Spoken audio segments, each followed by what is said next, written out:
Our next comedian recently got some new glasses, and they look really, really good. So, welcome Josh Solomon.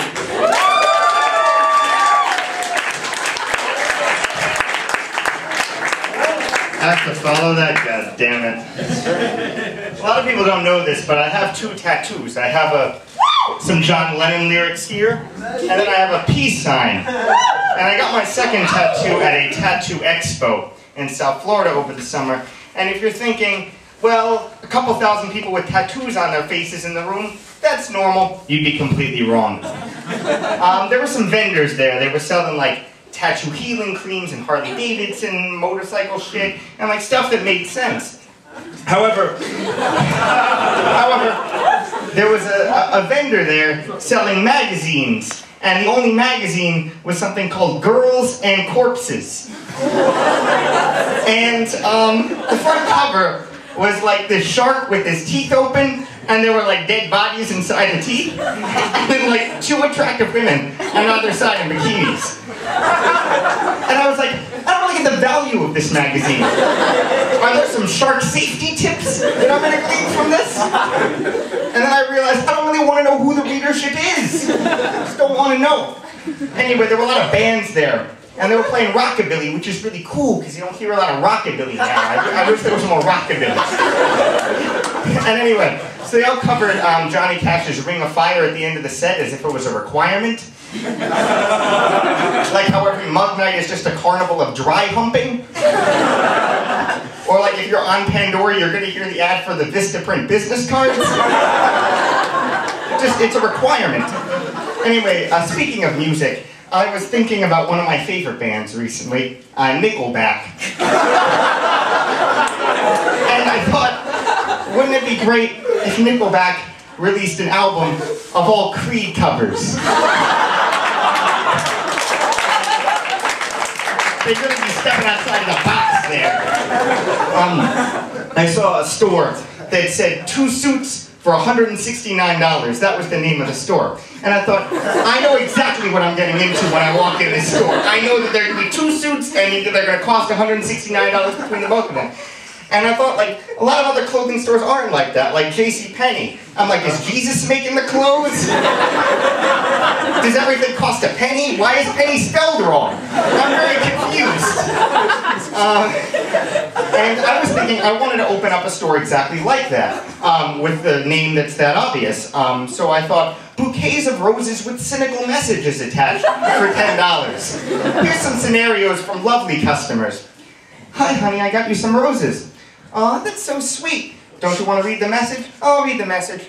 The divorce rate in America is 41%.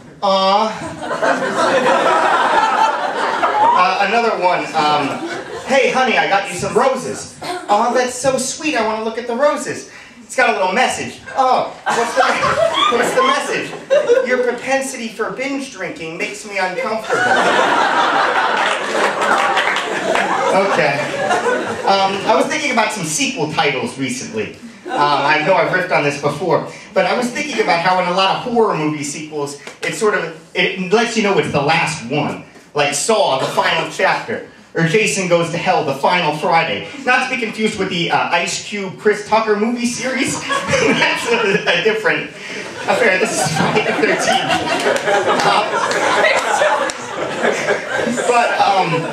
But anyway, I was thinking, you know, they don't make like sort of final movie sequels in porn. You're never gonna see three-way horrors. Ménage finale. So I had to go to Verizon Wireless recently, and I had to get like some from my phone fixed, and all my friends were in classes who had cars, so like I had to take a taxi. So I got into the taxi, and the guy introduces himself as Jones. I'm wondering, is this your first name? Is this your last name? I'm very confused, but I kind of went along with it. And you know, Jones drives into the Verizon Wireless store, everything goes okay. Get back in the car, and Jones is like, hey, I gotta make it to court to pay off a speeding ticket in 7 minutes. I'm like, Jones, seems like a bit of a vicious cycle here. And I'm like, I don't really think this is a good idea. And he's like, no, I'm gonna perform bypass surgery. I'm like, No, you're not. You're not a doctor, Jones. It's like I'm bypassing traffic. I'm like, okay, it's better than bypass surgery, but I'll just go along with it. I'm holding on for dear life, and I'm like, hey, Jones, you can be a couple minutes late to court. You know, they understand you're a taxi driver, you might be caught in traffic, whatever. He says, I have a history. I cannot be a couple minutes late to the courthouse. I'm like, I can't even go in a ferry house. People say you learn new things every day. And I believe this is true. Unfortunately, I've amassed pretty much every bit of cultural knowledge that I would ever want to know. You ask me about something I'm interested in, I know everything about it. However, a lot of people have told me recently that my social skills are a bit lacking. So I've learned, amassed a lot of knowledge about social skills recently. Here's some things that I've learned. Do not ask for Mott's apple juice at a party. It's not going to be there. Hey, fuckface, not a friendly greeting. People aren't as impressed with the wonders of bug spray as I am. And lastly, no one wants to go to New York City with me to see The Human Centipede 2.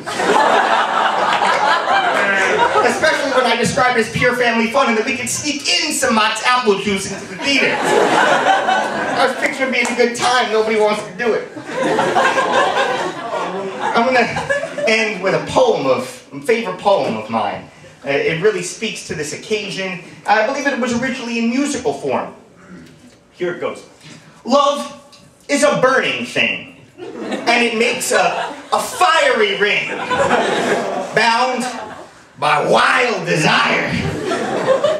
I fell into a ring of fire. Okay. Not a lot of Johnny Cash fans expected that response. Next up is...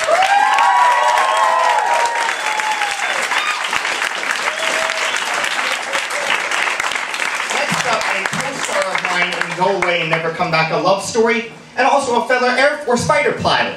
It's Heather Sermo.